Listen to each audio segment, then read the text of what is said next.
హొగ్నికల్ ఫాల్స్కి అయితే వెళ్తుంటే మేము బ్రేక్ఫాస్ట్ కోసం అయితే ఇక్కడ ఆపాము. మా వాళ్ళంతా బ్రేక్ఫాస్ట్ చేస్తున్నారు. నేను ఆల్రెడీ హోటల్లో తినేసి వచ్చాను కాబట్టి నాకైతే టైం ఉంది. అందుకే ఈ టెంపుల్ ఇక్కడైతే ఒక టెంపుల్ అయితే చాలా బాగా అనిపించింది నాకు, కొండపైన శివ టెంపుల్. అందుకే నేనైతే ఈ టెంపుల్ పైకి అయితే వెళ్తున్నాను ట్రెక్కింగ్ చేసుకుంటూ. చూడొచ్చు middle half of the distance అయితే కవర్ చేశాను. ఇక్కడైతే చూడొచ్చు హనుమాన్ టెంపుల్.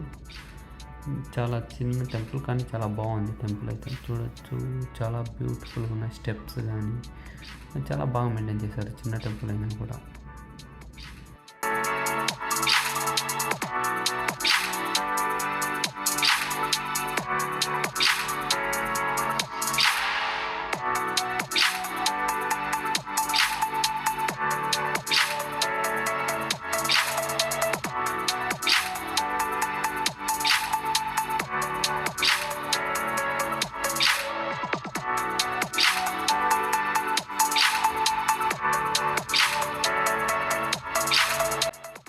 ఇక్కడ నుండి వ్యూ అయితే చూడొచ్చు, చాలా బాగుంది, అద్భుతంగా ఉంది వ్యూ అయితే టాప్ సైడ్ నుండి.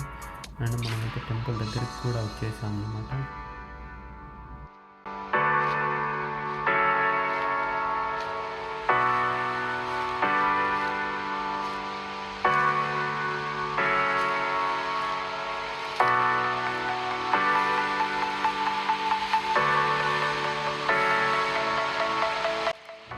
ఈ టాప్ ఆఫ్ ద హిల్ నుండి అయితే వ్యూస్ చాలా బాగున్నాయి, చాలా మనశ్శాంతిగా ఉంది ఇక్కడైతే టెంపుల్ దగ్గరలో.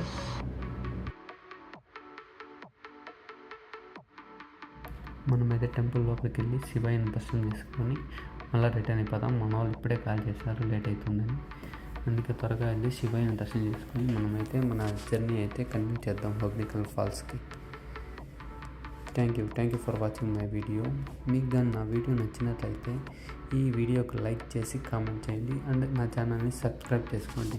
ఇలాంటి మరిన్ని వీడియోస్ మీరైతే చూడొచ్చు నా ఛానల్ని సబ్స్క్రైబ్ చేసుకోవడం వల్ల. అలాగే మీ సపోర్ట్ కూడా నాకు చాలా అవసరం ఉంది. Thank you. ఇలాంటి అందమైన ప్రదేశాలను నీట్గా ఉంచుకోవడం మన కర్తవ్యం. ప్లాస్టిక్ కానీ ఏదైనా గార్బేజ్ కానీ తీసుకొచ్చిన తర్వాత మీతో తీసుకొని ఇంటికి వెళ్ళి అక్కడ పడేయండి. ఈ మటుకు పడేయమాకండి. Thank you. మనం మన ఎన్విరాన్మెంట్ని కాపాడుకోవడం మన కర్తవ్యం. Save nature, save earth. Thank you.